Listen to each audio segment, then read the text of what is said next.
From AM 1680, this is Business Leaders with Lance Cardoza, the behind-the-scenes story of the business shakers and movers in the Valley and beyond. And now, here's your host, Lance Cardoza. Good morning, everybody. What a brisk, nice, beautiful morning here in the Valley.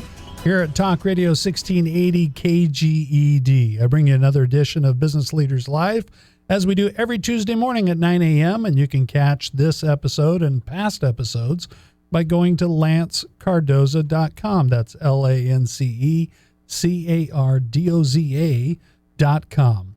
In studio this week, I have Patrick Moody. How are you doing, Patrick? Thank you for being on the show. I'm well. Thanks for having me. Awesome. So you're with Barsamian and Moody. Exactly. Barsamian and Moody, and I got the name right. Pretty I've been close. Like rehearsing it. Pretty I close. got close? Yeah, pretty close. Close. Yeah, pretty close. And we were talking about before the show, I know Lindsay. Yes. And Lindsay, the daughter of your partner. Ron Barsamian. Ron. His eldest daughter. His eldest daughter. So Lindsay, there's a little quick shout out for you here right on the Talk Radio 1680 KGD. We're talking about labor and employment law updates for 2020, which if you're a business owner in California, you're sort of shaking in your boots a little bit, and you've got a lot to think about. There's a lot out there. Yeah, you have to really be paying attention. So with your firm, and you largely, we talked just before we're getting ready to go live here on Facebook Live, which you can catch us at Talk Radio 1680 KGED, or if you're listening right here on the radio, Patrick and I were talking about agriculture as a large number of your clients. Yes. You've been in the business almost nearly 30 years yourself. Yep. And let's talk a little bit about, you grew up in the Midwest. I understand you went to school. You bounced all over. You experienced the whole country. I've been all over the place. Born in the Midwest in rural Ohio, farm country, corn and soybeans and wheat and the whole deal like that, dairies. When I was in high school, my family moved from there to Key West, Florida. Oh, which is a big difference. A big difference. Yeah, I went from rural Ohio to an island, and I finished high school there, and that was home base. I went to the University of Florida, and came to California on vacation after college, and was in San Diego. And thought, this is a really nice place, and so I stayed. And you stayed in San Diego. Stayed in San Diego, yeah, and eventually went to law school there. And then after law school, I came to Fresno for a job, and so I've been here for, like I say, almost 30 years. Almost 30 years, and working in labor law. Exactly. Yeah. Labor law. Same group the entire time. So you've seen a lot of change here in California over those past almost 30 years. A lot of change. Things have really, really changed, in particularly in terms of employment and labor law and the business environment. And there's just been a lot of change in 30 years. So Patrick, and you seem like a very young guy. That you're almost 30 years in this business. How old were you when you started the firm? I was sort of in my middle 20s when I got there, and so I started in January of '92, and I was probably 25 or 26 years old then. So I'm 55 now. Okay. Yeah, so.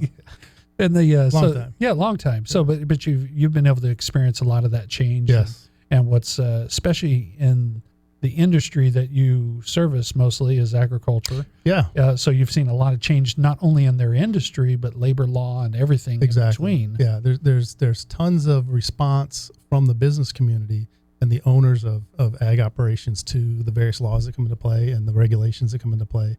And so they're constantly having to evolve and update and adapt to the changing environment that they're dealing with in terms of, like I said, the regulations and laws.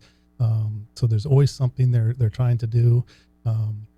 Unfortunately, we've seen a lot of those people who have the ability to sort of pick up and leave the state. Some have. I've had dairy clients that have loaded their cows into trailers and taken them out of state. And so we've seen, really sort of a concentration in those people who can't do that. You got your trees and your vines, and you can't pick up your land and take it somewhere, right? So those as much guys as sometimes they want to. There's guys I've talked to that would like to pick up their fields and go somewhere, but they're here, and so they're having to adapt and deal with these laws that are just constantly getting pumped out of Sacramento, and the regulations that are coming out of these different agencies. And so it's a struggle for them to adapt and keep going. And that's all business in our great state. I love California. I love it. I was raised here, and you came out on vacation and you got to experience God's country down in San Diego and thought, wow. And then, California really truly is the Golden State. we're known for gold back in the day. Today, I had Ryan Jacobson on the Farm Bureau here last week. We talked about the blue gold. Right. So the new gold of California water.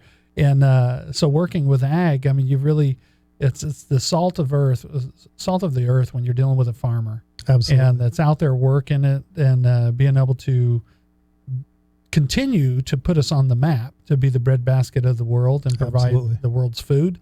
But there are those challenges, and not only in agriculture, any business in the state of California that has a rough challenge. There are its benefits being here in the beautiful state, but at the same time, we've made it very hard for business, and companies like yours will be able to help bring those businesses through that process. That's what we do. We try and shepherd people through the pitfalls and the tribulations of the various laws and regulations and the litigation that's out there, and the lack of workers in agriculture. There's a finite number of people who are willing to do that work. It's very hard work, obviously, and you're out in the sun and it's hot and it's very, very difficult work, and it takes a special kind of person to be able to do that work, for season after season after season. And I've got clients that are just so appreciative of the people who are willing to do that. If they're not willing to do that, you and I don't get the produce that we want and the salads that we want and the fruits that we want. It's the rest of the world right, doesn't get it. Right. Yeah. They don't get it either. So, yeah. It's we're sort of blessed to have the fertile land that we've got here and the climate that we've got here to be able to produce all that. And it really helps to have those people too. And that's a struggle they deal with, as well as, getting those people who are willing to do that very backbreaking hard work. Absolutely. Yeah. And when, Patrick, you went to school in Florida, you made your way out to San Diego, and you experienced that San Diego for the very first time. When you went to Florida from the Midwest, what made you want to get into this line of work? Was it in Florida you started law school? Yeah, I actually started law school in San Diego. Okay. But as a kid, I always said I wanted to be a lawyer when I grew up. So everybody asks you as your kid, what do you want to be when you grow up? And I always said I wanted to be a lawyer. It was interesting. I didn't know any lawyers. There were no lawyers in my family, and I didn't really know what lawyers did. Yeah. I saw, you saw it on TV, on maybe? TV, right? Yeah. Yeah. So Ironside or whatever it might Perry have been back in Mason. Perry Mason, right? And so I always knew I wanted to go into being an attorney, and so going to school in San Diego, and then had this opportunity to come to Fresno and get into this line of work. And it was what I wanted to do. As a kid, I didn't know exactly what it was called. I didn't know what labor and employment law was. Yeah. And so now I learned it, and I fell into it. It's what I wanted to do all along. It's really a great area of the law. There's just constant challenges, and you deal with great people, and so it's very rewarding work. The rewarding work, and that's what I was thinking, that you're being able to help them through. They just want to do business. Right. They want to do more business, and a lot of times they get frustrated, and that's where we lose businesses out of this state because of that frustration and that lack of support. But with Barsamian and Moody, you try to make that easier for your clients. We do. And there's a lot of new regulations in 2020. Very and many. A lot of them I don't pretend to know, and I know that you probably have a lot of the farmers that are confused with some of it, and they're trying to look for direction. If you're listening here on the radio, on Talk Radio 1680 KGED, or you're on the Facebook Live, you're interested too. One of the biggest hot topics is minimum wage increase. Yes. And it's making it very hard for all businesses, but at the same time, increasing the wages for our employees too. And how do we figure this all out? And it was January 1st, correct? Yeah, well, we're in a sort of tiered increase in the state minimum wage, going to $15 an hour for everybody. There's a two-tier system, whether you're a large employer or whether you're a small employer, and they've defined that as 26 or more employees as a large employer and 25 or fewer employees as a small employer. And the small employers are having a little longer time to reach that $15 an hour, but they're currently at $12 an hour for a small employer and $13 for a large employer. Over the next 2 years, the large employers will each take a $1 jump, January 1 of next year, January 1 of the following year. And so they'll be up at $15 per hour. And then the smaller employers are a little bit behind there, so they've got a little longer before they get there. But within the next 3 or 4 years, everybody's going to be at $15 an hour, and that's going to be a big change in California employment.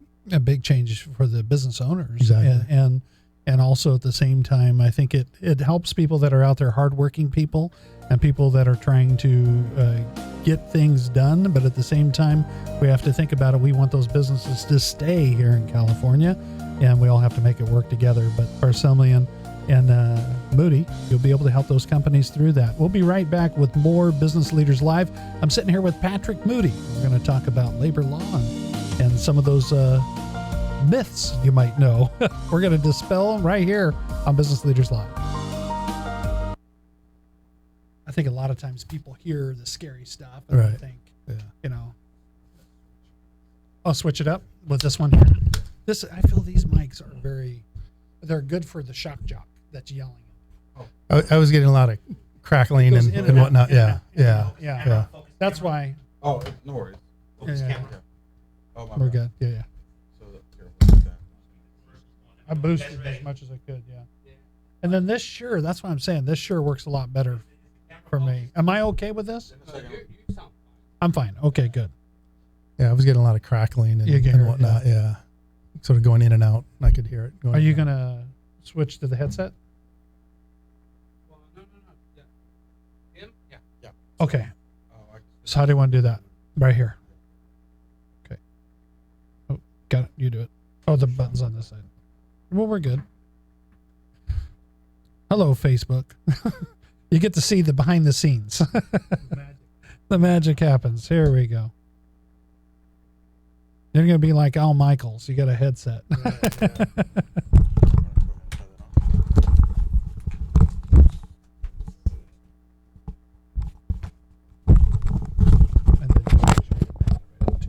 you go.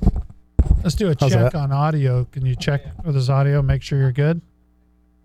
Oh, you're check. Just talk normal. Can you hear me okay? Is that good? We're good. Yeah, it sounds better in the headset. Better in the headset too? Yeah. Okay. You hear me? Yeah, okay. Okay, good. We're back. You want to use the shirt mic, or are you playing that? No, I'm good. If I sound okay, I'm fine. In future, sure. We're good. All right. Yeah. It's much better. It sounds a lot better to me. I'm always worried about these. So when we come back, we'll hit on that sort of flashback where we were on minimum wage, and again how that works. Yeah. As it gradually you work into that. So I'll bring it up one more time. So if someone just joined us. Yeah. And then we'll go from there over time. Yeah. Then we can go into other areas too. We can do the wage for 14. Wage order 14. Wage order 14. That overtime is a big.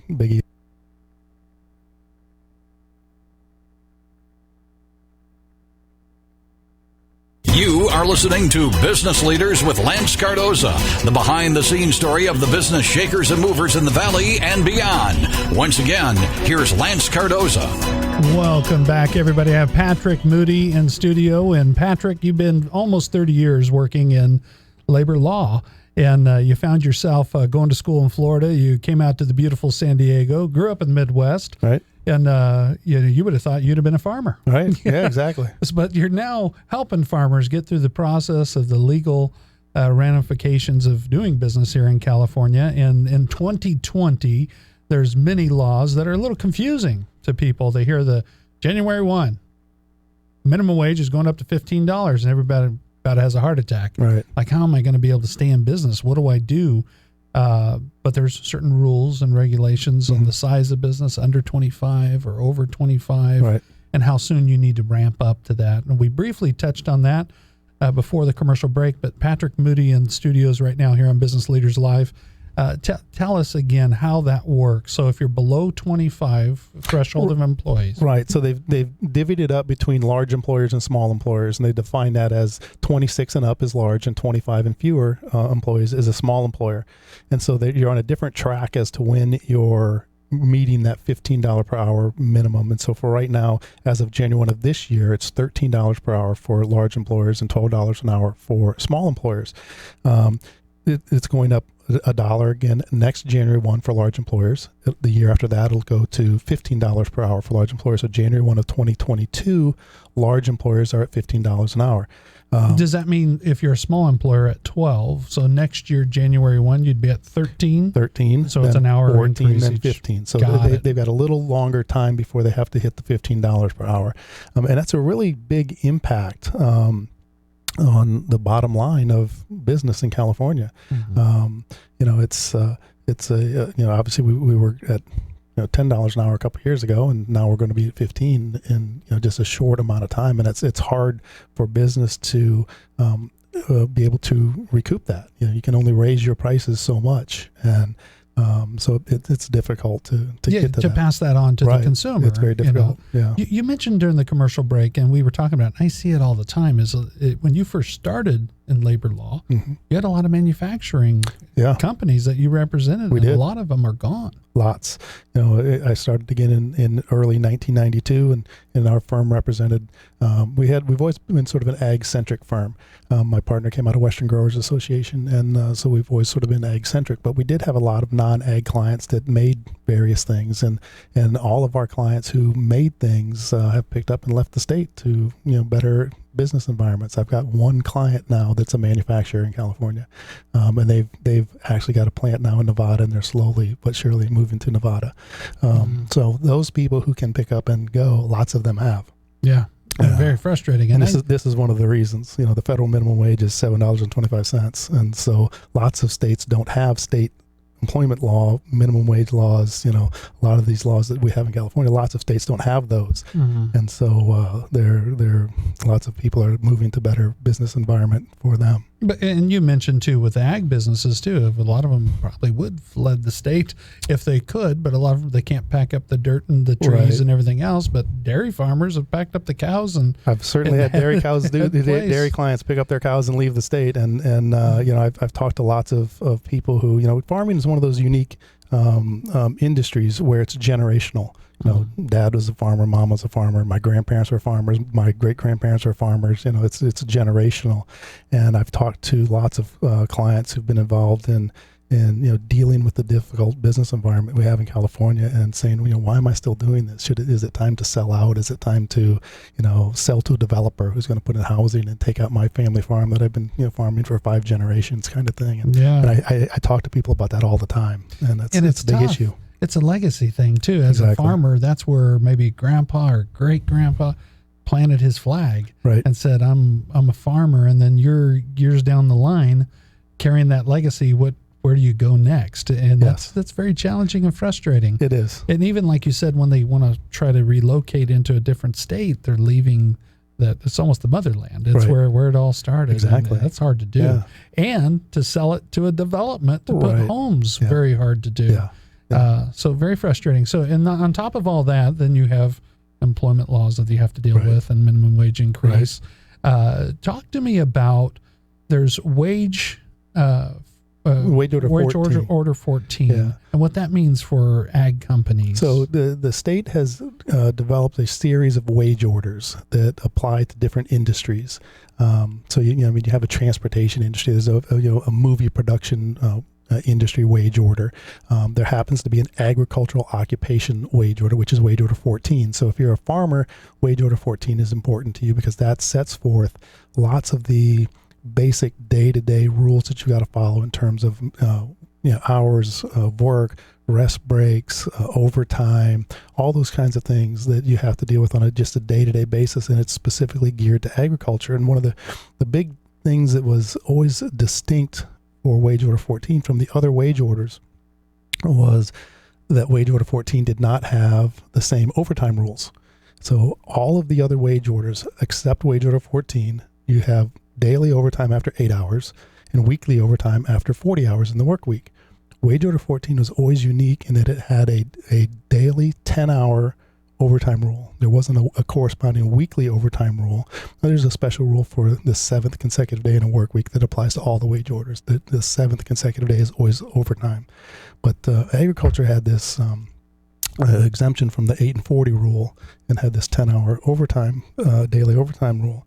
And a couple of years ago, there was a new law signed where they've changed to now Wage Order 14, and it's slowly creeping down the daily overtime. There's now daily overtime and weekly overtime if you're a large employer, and it uses that same definition we talked about in terms of minimum wage, 26 and above for large employer, 25 and lower for a small employer. And we've started implementing daily and weekly overtime for large employers so far. So right now, for this year, if you're a large employer, you pay overtime after 9 hours in a day or 50 hours in a work week. If you're a small employer, you don't have that. You still have your 10-hour daily overtime. There's no weekly overtime. But as of when we get to January 1 of 2025, everybody will be at 8 and 40. And that's going to have a huge impact in agriculture. So even small businesses too. Yes. Because at first when I heard it, it was trying to take it easier on the smaller business, but now you have to play with the big boys without the big boy revenues. Right. But you still have to play in the same sandbox. You're going to have that. You're going to be at the same $15 an hour minimum wage, and you're going to have the same overtime of 8 hours per day and 40 hours per week. And as everybody in California knows who has any inkling of what goes on in agriculture, particularly in harvest time, it's not an 8-hour day and a 40-hour work week. You're working long hours, long days. And, sometimes you're working 7 days a week, certainly 6 days a week during harvest, employees are working. And so when you combine the increase in the $15 per hour minimum wage to the reduced number of hours before you have to pay overtime, that's going to be a sea change for agriculture. And we hit the 8-hour day, 40-hour week for large employers January 1 of 2022.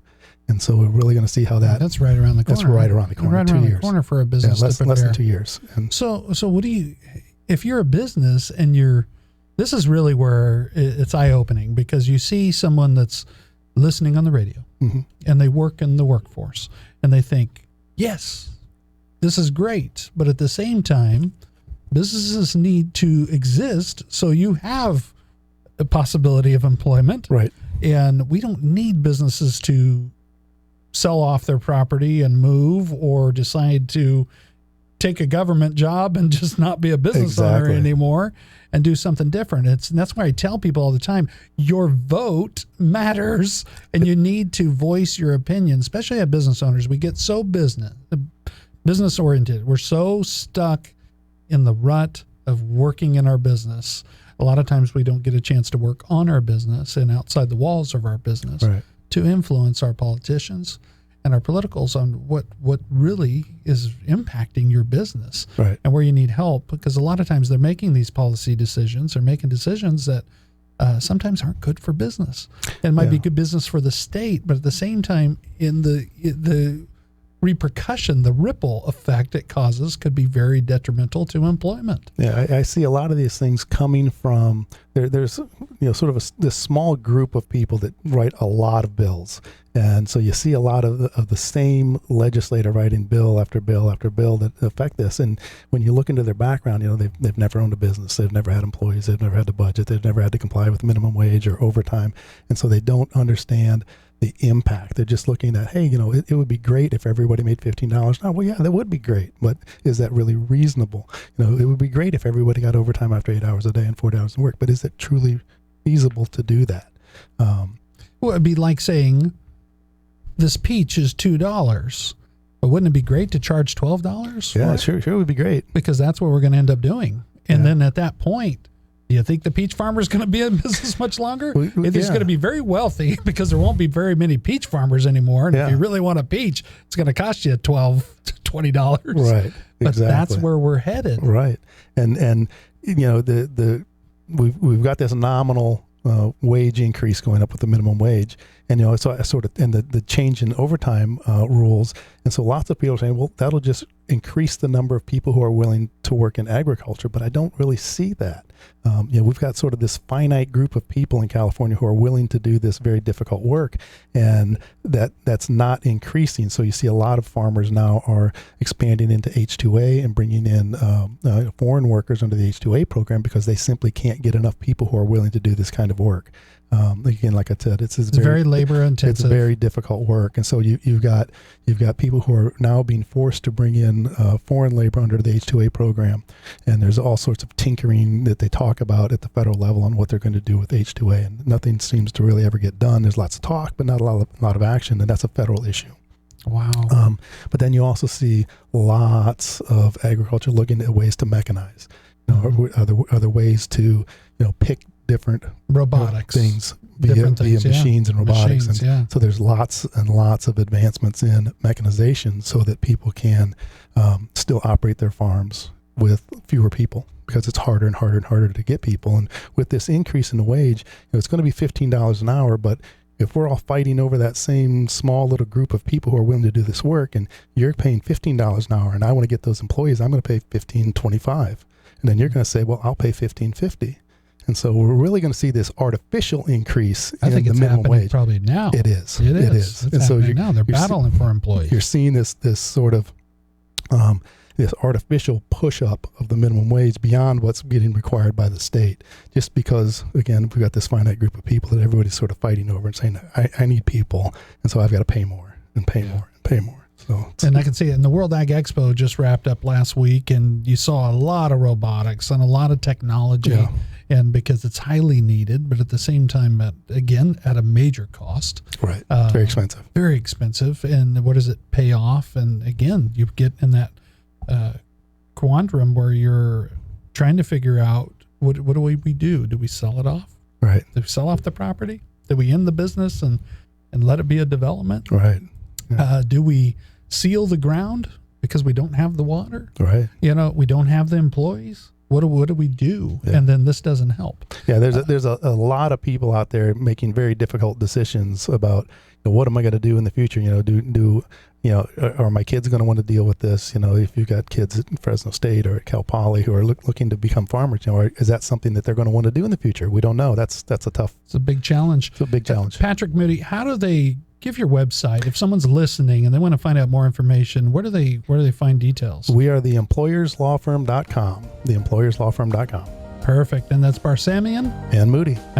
That's me. I got the first name right? You did. I finally got it close. Pretty close on that one. Yeah, really. We'll good. be right back. We're talking about labor and wage laws and everything to do, especially in ag, but in business in general here in California. Patrick Moody in studio here on Business Leaders Live. I'm Lance Cardoza. Don't go away. More to come right here. Facebook Live. If you have any questions or anything, make sure place it on there. David Suarez, our producer in the background. Woody over there on the buttons. And Woody just presses all kinds of buttons. I don't know what he does over there. He just presses buttons. And he's always waving at me. Yes, I know Keith. Yeah.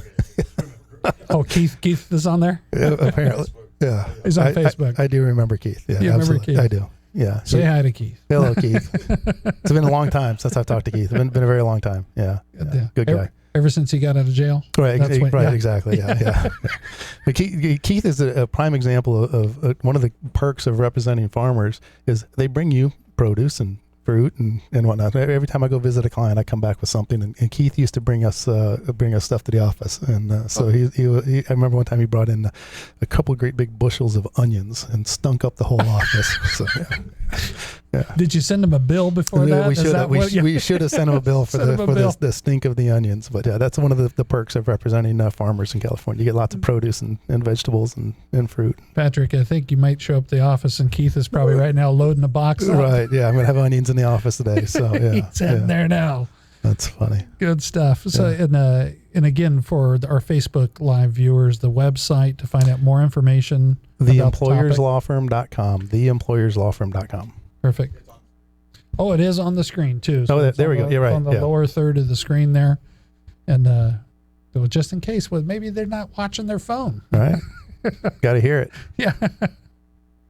They got to hear it. So we'll talk about also to the retirement. Yeah, the Cal Savers. Cal Savers. Yeah. So we'll get into Cal Savers and then and talk about that and what that means too, because I think there's if you don't, it's a mandatory. Yeah, if you don't have some sort of other retirement plan in 401k, a SEP IRA, Roth IRA, whatever you have, for your employees, if you don't have that, you are going to be required to register for this, and your employees are going to be automatically enrolled into a state program. It's a state Roth IRA. Got it. Yeah. Got it. Yeah. Okay. Yeah. So it's a mandatory thing, and first enrollment for largest employers 100 and above is July 1 of this year, right? Okay. Yeah, June 30. Yeah, June 30th. So Okay. And it's called Cal Savers. Cal Savers. Okay. Cal Savers. Yeah. It's been around for a while, and they're finally just now Mandating. Yeah. Making it. Yeah. I think we first signed by Governor Brown in 2016, so it's been around for a number of years. But Okay.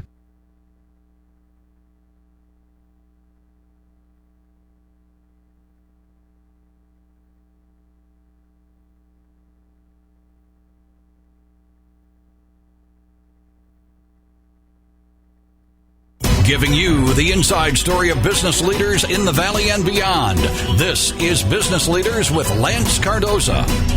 Hello, everybody. Back in studio here at Talk Radio 1680 KGED. Sitting here with Patrick Moody from Barsamian and Moody and the law firm, and they're helping businesses with labor law and a lot of the changes that we've been talking about on this episode of Business Leaders Live.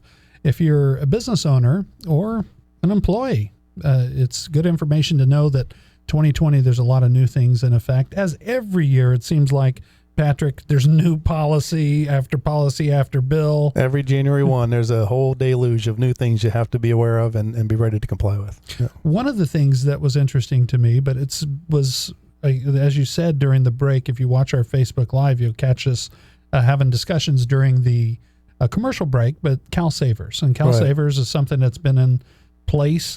Governor Brown, you said, signed it into office. 2016, it was first signed, yeah. And now it's being mandated. So now it's in play now. Cal Savers is a state mandated retirement program for employers with 5 or more employees who don't have some sort of other retirement plan that they offer to their employees, whether it's a 401k or a Roth IRA, a SEP IRA, or something like that. If you don't have some sort of other employer-provided retirement benefit, this bill that created Cal Savers says that you're going to have to enroll in this. The state will send you some sort of a notice that says you must enroll, and you go onto their website, and there's a questionnaire you fill out, and you enroll in the program. If you have 100 or more employees, your registration deadline is June 30 of this year. So June 30 of 2020, if you have 100 or more employees and you don't offer some sort of other retirement plan, you're going to have to register, and then your employees are automatically enrolled in this IRA plan. And what was it? So if your employees of 5 or over? 5 or over. Right. Okay. And so, again, the first registration deadline is this year, June 30, for 100 or more. Next year, June 30, if you have 50 to 99 employees, you have to register. And then the following year, if you have 5 to 49 employees, you have to register. So a 3-year step program of when you have to register. But if once you've registered and you're in the Cal Savers program, your employees are automatically enrolled. You have to upload a list of your employees, and then they're automatically enrolled in this program, and you have to remove 5% of their pay and submit it to the state through this IRA that they have through Cal Savers. And sounds like a great incentive for employees that maybe won't put it in place. The idea is to sort of force people to start saving for retirement that otherwise have not done so. Yeah. And so I can see the benefit of that. Employees have the option to opt out if they want to, but they have to proactively opt out. You're automatically enrolled, and then if you don't want to participate, you can opt yourself out as an employee, and you would have to go onto the website or somehow opt yourself out. And like I say, it starts off at 5% of your income, and it goes into this. It's a payroll deduction, and it gets submitted to the state, and then each year for 3 years, it increases up to 8%. You can, if you're an employee, choose a different percentage. So you can say, I want to do 2%, or I want to do 1%, or I want to do 4%. Yeah. If you want to do something less than this, and then it's just like I say, it's just like any other payroll deduction that comes out of your paycheck if you're the employee, and if you're the employer, it's just one more deduction that you would have to take if you're enrolled in this program. And that's Cal Savers. Cal Savers. It's called. And who manages that money? The state? The state. Scary. Yeah. Right. Yeah. So I was just at a presentation. I was speaking at a conference, and the person before me was a gentleman from the state who was with the Cal Savers program, and they were touting the fact that they've got almost $2 million so far into the CalSavers program. Yeah. So you could have registered last year in 2019. Employers could have registered and started enrolling people. The things coming up are deadlines. You have to do it by then, but it opened last year, and you could start doing it. And they've got about $2 million in their kitty so far that they're investing and managing. Yeah. So, It sounds good for the part of the education process to tell people you need to save right. and plan for your retirement. The scary part is our state is running it. But I know with CalPERS is a well-run program. Well-run program, Yep. and great if you're a CHP officer, a state employee. It's a great program, great retirement. They have the ability to do something like that well. If they do that like this, and it's it's run like the CalPERS, which is a good retirement plan. Yeah. If it's run like that, then great. Right? It could be really beneficial to the employees. And a cost to a business owner, is there a cost involved with it? No cost to the business owner. There's no setup fee. There's no maintenance fee. There's no fiduciary responsibility to the employer. If the fund implodes and they lose all their money, the employer's not responsible. The only thing that I would caution employers about is don't offer investment advice to your employees. Don't tell them, hey, you should do it, you shouldn't. This is just your option. Yeah. So when you get into the program, they have various funds that you can invest in. So you get to choose an array of funds where you can invest your money, and you get to decide how it's allocated.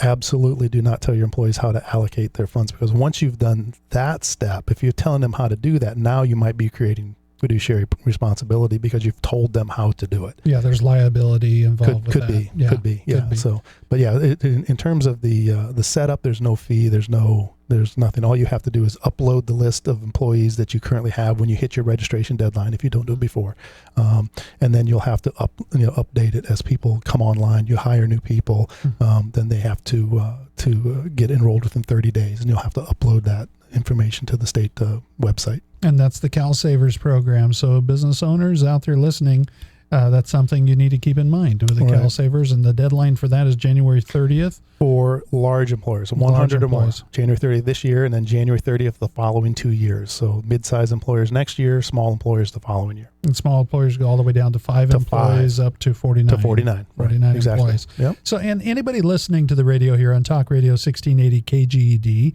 Business Leaders Live every Tuesday morning at 9 a.m. Patrick Moody in studio talking about labor laws. They can go to your website, Patrick, one more time for people on Facebook. You can see it. It'll be on the screen, and you'll be able to go there. But for people, listeners here on the radio. TheEmployersLawFirm.com. That's us. EmployersLawFirm.com. And you can be able to get in contact with them, ask any questions, and absolutely be able to figure out what you need to do with your business to be prepared. Yes. As you get into 2021, because I'll tell you, 2021 and 22, there's going to be more coming down the pike. You always got to be prepared. Every January 1st, our legislature has enacted lots of new laws, and most of them, come online on the first of the year. There's some that are mid-year, but usually it's January 1. So, as you get toward the end of the year, our firm puts out lots of newsletters and information, and I speak all over the place to all kinds of organizations, and we put out newsletters to all sorts of different organizations. But as you get toward the end of the year, if you're an employer, you want to start thinking about, what do I got to do? What am I facing January 1? Because there's something coming. Always. There's something coming. So business owners out there, you got to be paying attention and know that Barsamian and Moody is a great place to go talk to. Patrick, how did you meet? Is it Rod? Ron Barsamian. Ron. So how did you meet Ron, and how did you guys form the organization? Well, like I say, Ron was an in-house attorney at Western Growers Association. And Western Growers, obviously, is a large trade organization. It represents the ag industry. And they used to have an in-house firm. And one of the special features, if you were a member of Western Growers, is you had access to the in-house law firm for free. And the idea was they didn't want anybody to have to succumb to the United Farm Workers and sign a contract with the United Farm Workers Union because they couldn't afford to fight the union organization campaign. So Western Growers said, we've got this group of skilled ag attorneys, and we're gonna make them available to all our members and fight the UFW. And so my partner Ron was, he's a Valley guy and grew up in Yedem, the only Armenian, I was just out there. Only Armenian named town outside of Armenia. I was taking a drive with Mom on Sunday and just took her for a little drive out there, and we pulled up and she looked on the map and she goes, "Where's this?" Yedem. And there was a big church. Just the church. It was a great church. And I looked it up and went, "This is an Armenian church." So I was thinking a lot of farmers in the area. So there were lots of Armenian farmers, and the church there is designed after Holy Trinity, which is in downtown Fresno. And so there were lots of Armenian farmers and lots of Japanese farmers out there. And so Ron's parents were tomato growers. And so he sort of grew up in ag and worked on the family farm, and they had grapes as well, but mostly tomatoes and vine ripened, real vine ripened tomatoes. From the old style tomatoes, right? And he loves to tell stories about the tomatoes.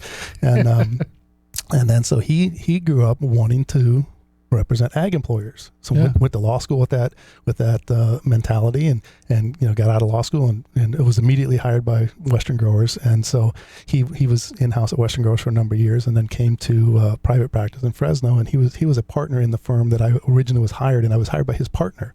And then within a couple of years, that firm sort of had a shake-up, and Ron had a couple of guys who were his ag team, and so they were going to form their own firm. And I had done some work with Ron in the couple of years after I'd gotten hired, and so I was invited to come along, and so Ron and I've been together for 28 years now. 28 years. Yeah. Nice. Yeah. It's funny how life takes its turns and gets through, and you see the passion for ag, right? Because one of your teammates, you grew up in ag country, right? And then all of a sudden now he comes on, and the love of a farmer, and you're being able to help them get through the process of labor law. Yeah. We're going to talk more about labor law. I'm going to talk about some of the focus of how farmers not only are being courted to get out of the state, and businesses being constantly courted to get out of the state, and they're dealing with these challenges of the labor law, but some farmers, and I heard a lot of this chatter at the World Ag Expo, talking about different crops and different ways. Anybody has a greenhouse, we talked a little bit about it before the show, or they're growing cannabis. They're in the hemp business. Right. And hemp a lot of times thinks, oh, it's marijuana. Hemp is clothing and many, many, many products that come from hemp. So a lot of farmers are looking at that to diversify their future and what they're doing. We'll be right back with Business Leaders Live. I'm Lance Cardoza. Got Patrick Moody in studio right here at Talk Radio 1680 KGED. Thank you, everybody, at Facebook Live. Patrick Moody, great guest. Good stuff. Thank you. Good stuff. A lot of stuff I think businesses dread to hear and talk about, but it's great when you can be a fly on the wall and listen here at Facebook Live. They can listen on the radio and sort of get a heads up for the future. Like, what do I need to really plan for? There's always so much. It's interesting, I think, in that California is one of the very few states that has a full-time state legislature. Most states don't. And if you're from California, you don't realize that, you might go to, one of these states back in the Southeast that has a legislature that meets for 3 months a year, and that's it. They don't have full-time state legislators. These people have real jobs, and they run a business, or they're an employee somewhere, and they do something, and then they for a couple months they run off to the state capitol and they do a couple things, and then they go back and they do their real job. Get to work. We don't have that in California. We have so full-time legislature. And so they're busybodies trying to figure out. they have to justify, government a lot of times has to justify its existence by what it does. And if you're a state legislature, you justify your existence by writing legislation, and it's amazing the amount of things that get written and submitted. Not everything gets passed, obviously, but they have just this machine writing out bill after bill after bill after bill, and a lot of them do get passed. So. And that's why I tell people all the time too, is when you're upset with the political climate and someone's in office that isn't making the decisions that's better for your business, it's our fault. Right. It's our fault as the American people you need to vote. You need to rise up and find the right people. The tough part is to put a politician that's not a career politician in position, because anybody with the right mind, and not all politicians, but anybody that's in business and decides to get into that ring and that field and put their hat in the ring, they want out as soon as they get in. Many of them, because the climate is toxic at times, and it's a challenge. It's a huge challenge. So I applaud those politicians, even the ones that are career politicians that are fighting for the good of business to increase employment for people, and also help businesses thrive. And it's a fine juggle. And when your job is on the legislation to sit there and write bills all day, like you said, you have to justify your existence, and you got to do business. So you're doing business, but sometimes it's the ripple effect. When you decide to pack up and leave your legislation job and the state you left in shambles, it's a problem. It's one of the big differences here than we have in other states. Again, is we have career politicians who've never had a job, running a business. They don't budget. They don't have employees. They don't have to deal with any of these laws that they pass because they're exempt. The state's exempt from all these things, and so they don't ever have to deal with any of this stuff. So it's tough. Yeah. Wow. What was it? Less than a minute. Okay, we got time. Yeah, and particularly when you have complete one-party rule in California, it's tough to, if you're the conservative voice, from the Central Valley, for example, and you want to go and advocate for farmers, it's tough to go in because you're really fighting the uphill battle, right? It's you're dealing with people from San Francisco or LA who think fruits and vegetables come from the grocery store, and so it's tough. That's very tough. Yeah. 30 seconds. We'll be right back. Make sure you turn your radio to 1680 AM if you're getting away from your phone. And thank you for joining us here at Facebook Live every week, Tuesday mornings at 9 a.m. Mark your calendar. Good stuff here with Business Leaders Live.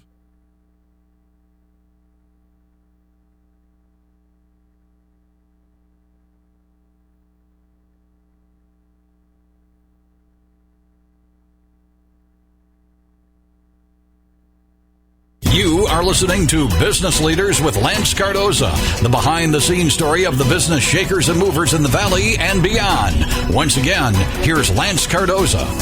Welcome back, everybody, in studios here at Talk Radio 1680 KGED. Patrick Moody joining me here in studio and talking about, Patrick, you grew up in the Midwest. We talked about going to school in Florida. Then you ended up going out on vacation in San Diego. And you fell in love with the Golden State. It's hard not to like San Diego, particularly in the mid-'80s. It was pretty perfect in San Diego. Pretty nice. It's a little strange these days. It's a little bigger now. It's a little bigger now. It's bigger. You made your way to Fresno. We didn't even talk about that. How did you get to Fresno to meet to get into law? It was a job opportunity. Got out of law school and had an opportunity to it's a kind of a long story I won't get into, but I had an opportunity to come to Fresno and work with this firm, and it seemed like a great opportunity, and I thought, here's a great opportunity in Fresno where you can, maybe I'll be able to buy a house in a few years, and that wasn't realistic in San Diego. It wasn't realistic. Yeah. So you'll be able to have a life and a family and do what you need to do. And it's turned out I love Fresno. I've lived here longer than I've lived anywhere else. We talked a little bit. I've sort of lived all over, but I've lived here longer than anywhere else, and so I like Fresno. I think Fresno's a great place. So your law firm, Barsamian and Moody, they really work with a lot of ag clients, business clients, and preparing them for labor law. And really in 2020, a lot of new things that we've been talking about on the show Business Leaders Live here.